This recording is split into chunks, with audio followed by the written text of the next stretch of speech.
Welcome to the Mark Sleight Nutrition Superhero Coaching Series. Watch as former world record holder and Great British indoor hockey coach Mark Sleight talks to other top coaches, nutritionists, and athletes so that you can receive the best information in the business for free. Learn from the best coaches in the world so that you can look, move, and feel your best. Hi Chris, how you doing? Yeah, very, very well. Thank you very much. Good, thanks. Thanks for coming on again. Nice to have you back. Nice to see Cheers, you not Mark. wearing a West Ham shirt this time. Didn't want to offend you. Do you know what? I've got a real treat for you. Look. Oh my word, dirty Spurs! I've put it on especially for you today. So. Oh, you want that, mate? It's long sleeve and I'm sweating my arse off, but it's worth it. So normally I'd introduce people. I'm sure everyone knows who you are. I'm just going to call you Kriss Akabusi, the legend. I'm sure that covers it. Thank you very much, Mark. So let's tell people how we met then. When I was walking the dog out in the woods near where you live, and you was out doing some trail running in the woods, which you do all the time. And this is the second time we've spoken. Last time, after about 10 minutes, we got sort of really spiritual in the conversation, really into the mindset stuff. So let's get back into that really quickly. I believe, and I know you do as well, that if you have good intent and you constantly give back to the universe will give back to you. Absolutely. Absolutely, Mark. There's no doubt about it. As far as I'm concerned, the idea of serendipity, of karma, of given you shall receive, I think it's a spiritual law, and it's worked very well in my life. I mean, people have been good to me in my life. I mean, I didn't have the greatest start, but people have been good to me in my life, and I believe in the concept of paying forward. People have been good to me, and good things have happened to me, and I pay it back, and good things continue to happen to me. I don't do good things in order to get good things happen to me, but I find out that there is a law that you can't outgive, and you can name it God, the universe, or the external principle, whatever it is, you can't outgive it. It's there and it works. Yeah, absolutely. I think it's because of your frame of mind. If you're really generous and you're positive, if you're a positive person, you will draw in positivity from other people. Negative people will attract negativity, likewise. So the more you can give back, the better you're going to get in every walk of life, whether it be health, fitness, business, whatever you can give out to the universe, ultimately, I believe you will get back to a good degree as well. Yeah, as I said, I've got no doubt about that, Mark. And I think also the same is with your imagination. I mean, you can use your imagination to look up at the stars and see all the things wonderful in the world, or to look down at the dirt and see all the grime and the grit that's in the world. And you choose. Your imagination is just a tool, and you choose. And as you choose it, I mean, I think last time I was talking about the fact that the whole world is energy. It's just about energy transfer. And you know what it's like. If you go into a room, you've got great energy, you attract people with great energy. But then somebody comes in who's just a mood hoover, and they pull everything down. For me, I get out of that area. I don't need to be around that sort of person, because all they do is because they look at all the negativity and all things that's not working in life. Life is beautiful. I mean, we're in a world at the moment where there's a lot of bad stuff happening. If you focus on that bad stuff, more bad stuff happens. You get more copycat people doing all the bad stuff. I will look at the good stuff that's happening right here, right now. That's right. The news will ultimately share the bad news, if you like. But there is a lot of good stuff going on in the world that we don't know about. The people that are not famous, the people that are doing charity work. I know you do a lot of charity work as well. I try and give to charity as much as possible. But it's them people that we need to focus on, not, like you say, not the negativity, because more positivity breeds more positivity and so on. So, agreed. I'm sure you won't mind me saying this. You're 60 next year, right? Absolutely right. Yeah, absolutely right, big guy. How are you looking after yourself coming up to 60? Well, it's really funny. I'm probably in the best shape than I've been for the last sort of 10 years, really, because when I turned 50, for some crazy reason, I decided that's it. I've had enough. No more running, no more working out. I want to just be a normal person and go for the day. And what I've found is each and every year, I've just added half a stone here, 4 pounds here, so that a year and a half ago, I was 3.5 stone heavier than I was when I was 50. And it was imperceptible. I just didn't see it happening. On April the 29th, I went to the anniversary of the British 4x400 metre relay team who were world champions when we beat the mighty Americans in Tokyo in 1991. And when I went there, I saw my colleagues, all the guys that I'd been competing with, and 2 out of 3 of them were in phenomenal shape. And I looked at myself, my gosh, you're the 1 in 3 that's letting the side down. And I wasn't going to have that. And so I made a pact with myself that I was gonna be different. I was gonna actually start working out again. And when I went back to the hotel that night, I saw somebody else was in my bathroom. I double took. No, it was me with a great big gut in the bathroom. And for the first time, I saw myself as I really looked. And you know what? It's easy in life to compare yourself amongst yourselves.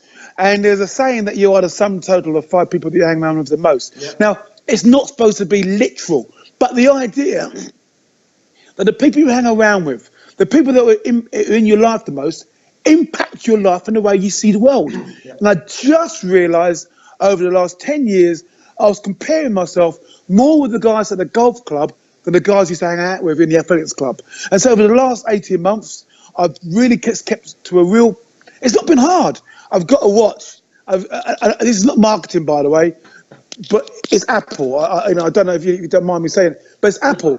And on the Apple Watch, it's got a screen, it's got my activities, it's got my active calories, and I'm now up to 1,000 active calories, which is 3,500 calories a day. I eat 2,500, 3,000 a day.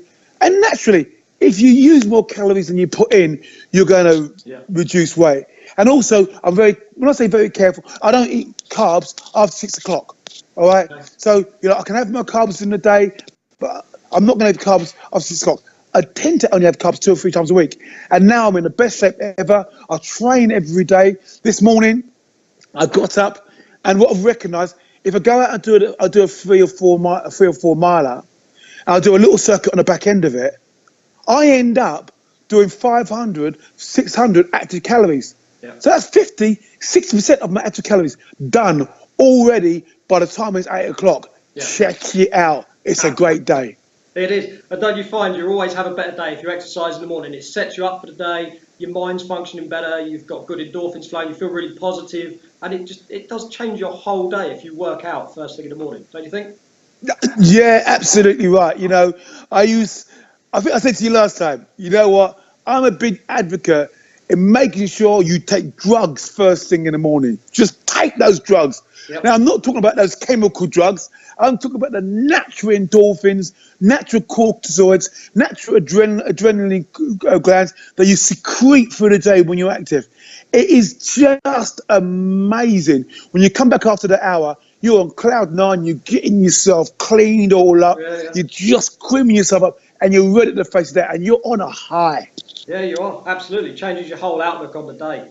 So how do you stay so focused? You've obviously had your trigger point where you've seen your reflection and you've seen your mates from years ago. So that's kick-started you back into getting healthy. How do you stay so focused every day to do the same? You meditate, right? Is that... Yeah, that's right. So before I get up out of bed, I meditate in the morning. And when I say meditate, I'm not talking about humming and chanting or any of that sort of stuff. I tend to either read a book and contemplate and meditate what these words are saying to me today. A good book is like the conversation with the greatest minds of history. But I don't want to leave the thought back in their day. I want to apply it today. So this morning, for example, I meditated on willful blindness, a book by Margaret Heffernan. And the book talks about how we are blind to we can be blind to the obvious because it doesn't suit our scatama, the way we see the world. And so today, I was just challenging myself to see the world a little bit differently. Ask myself different questions, go into different places. And they're the sort of things when I say meditate. 15, 20 minutes reading a book, thinking about your day is a brilliant way to start your day. And then I get jiggy with the physical activities. Yeah, self-growth, self-improvement, increasing your knowledge base as well, which is really good. I know from last time as well that you always try and connect. We talk about surrounding yourself with these positive people, which works really well because their positivity will then feed back into you. I know you try and connect with people throughout the day, throughout the week, people that you can have a good conversation with, people that can maybe enhance your life as well. And you do that, don't you, every day? Yeah, so like today, I had a very good meeting this morning with names not being anything, but Mike and Claire, and they are people who are very different to me. They're very much left brain, logical, reductive, and so they help me think in a much more systematic and a process-driven way. Now, it's tough for me. It takes a lot of energy, but that's what I'm saying when I said today. I was clear that I needed to see the world from a different perspective. I'm big picture. I'm expressive. I'm can do. I connect the dots. I'm positivity. But that's good.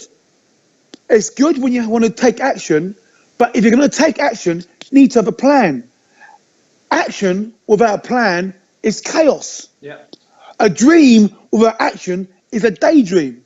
So I dream, I want to take action, I'm just going to sort out a plan. And so, yes, I look around for people that complement other aspects of myself. I want to focus on being who I am. You know, I do myself best. I don't want to try and be you, Mark. I don't want to try to be anybody else that's watching this movie file. I want to be me. But I recognise I need to connect with you, Mark. I need to connect with people who are watching this movie file. You know, for example, I've only just met you, Mark, but I'm really impressed that you are the guy who I've met in the woods. You actually contacted me and said, Kriss, I want to put something out there. And I think the universe rewarded you by me feeling this is the right thing to do. I didn't question it. It felt the right thing to do. But what you've shown me is something that I've always talked about doing, but never done. You've taken action, and you're going to have a series of podcasts, or 20 podcasts. I'm privileged to be one of those members. But you've taken action, and you've got your plan. I want 20. I want to meet people like Akabusi. You've met myself. I'm sure you'll have better people than me. But you've taken action, and you've had a plan, and it's happening. It's real. And so you're a great example, Mark, of what you can do when you put it out there, you dream big, you take action, and you follow a plan. Well done. Absolutely. I mean, I give back quite a lot. The week before we met, which was probably January time in the woods. We'll be careful when we say we met in the woods. I'm glad we've explained that. But, yeah, especially when you start talking about walking your dog. He was walking his dog, he's not dogging. It's different things. Sorry, fellas. Sorry, fellas. Totally different. I only do that at the weekends. That's fine. So, yeah, the week before we met, I'd gone and it's hard to say these things without trying to make yourself sound big, but I'd gone and chatted to a homeless guy. I'd bought him a Starbucks and I bought him a hot sandwich and I'd had a chat with him, and things like that make me think that, do you know what, I kind of almost, not that I deserve things to come back, but I think, again, the universe will deliver back. So a couple of years ago, I would have met you, thought, oh, it's brilliant, I met Kriss Akabusi, would have thought no more about it. But this year, I'm thinking, do you know what, I'm a good person, I give back, I do this. I believe you are a good person. Let's see if we can make something happen. And yeah, you agreed to it straight away, which was awesome. So yeah, exactly. And as I said, Mark, you can't outgive the universe. You can't outgive God. You just keep doing what you're doing, and the universe gives you more. You know, and I don't need to go to Mark for anything. I've been given great news today. Great stuff's happening. So it's just the way it goes. What goes around comes around, baby. Absolutely. Now, just before we finish, I want to just cast your mind back, see how good your memory is. When, I think it was about 1991, 1992, when you'd quit the army at this stage and you'd won a gold medal, and someone in the press called you an overnight success. Do you remember that? And, yeah, absolutely. And I remember your quote saying that your overnight success took 15 years of hard work to become that overnight success. Now, I put that like with people with weight loss, because a lot of people come to me, they want to lose weight, they want to get fit and healthy, but they want it like that. You know, they want a 12-week plan, they want a 6-week plan, they're going on holiday, they want to lose weight. It can't be done like that. Well, it can, but it can't be sustained like that. People don't realise the hard work and the commitment that goes in behind the scenes. Greatness is small things consistently done well. And that's what happens, isn't it? 15 years for you brings a gold medal. But to some people on the outside, seems like overnight success, seems like an instant thing. But it's not. It takes a lot of graft, a lot of hard work, a lot of day-to-day stuff going on behind the scenes, a lot of struggles sometimes as well. Yeah, exactly. Anyone can do the lap of honour. Yeah. But there's so few people who can pay the price prior to getting the lap of honour. I like to say that commitment precedes confirmation. So you've got to commit yourself to the cause in order to confirm that was the right path. If you're passionate about what you do, you really, really, really believe in it, you talk to enough people about it, and you take action, the right people come into your life, but you need to commit to that cause. And then, as you said, step by step, inch by inch, mile by mile, always pushing the boundary of today. And then tomorrow takes care of itself. And that's the way it worked. When I first started, I remember there was 4 years. There was 4 years when I started off my athletic career when I couldn't break 48 seconds for the 400 meters flat. The last 4 years over my 15-year cycle, I was breaking 48 seconds for the 400 meters hurdles. But in that gap was many occasions when I felt tired, I couldn't do the training session, I had to step back, come back in tomorrow and do it again. And I was sick, I had to have rest, I was injured, but you come back. And the people around me that I was training with, I trained with world-class people, and before, slowly but surely, I could see those increments. I went from county standard to the best in the country, from the best in the country to the best in Europe, from the best in Europe to the last 4 years when I was one of the top 3 in the world. Yeah, no, that's awesome, Chris. That works for everyone in all walks of life. Keep the big picture in your head, but just one step at a time. Never take your eye off the next step, and just conquer that one. Move up, conquer that one. Gradually, you'll get closer to the big goal. But if you try and reach for that straight away, never going to happen, is it? Well, I mean, it's an old line. I'm sure you and everybody listening knows it, but it's an old line, but it's very true. How do you eat an elephant? One piece at a time. Yeah. Just one piece at a time, and you got to focus on that. Yeah, that's brilliant. Right then, so we're going to wrap up now. What I'm doing with everyone now is the last minute of every episode, I'm just asking a random question. Not always about health and fitness, but I know you play a lot of golf. So if you could pick 3 other players to go around a golf with, anywhere in the world, any person you like, what 3 players would you go around the golf course with? People. Okay, so the obvious one is Tiger Woods.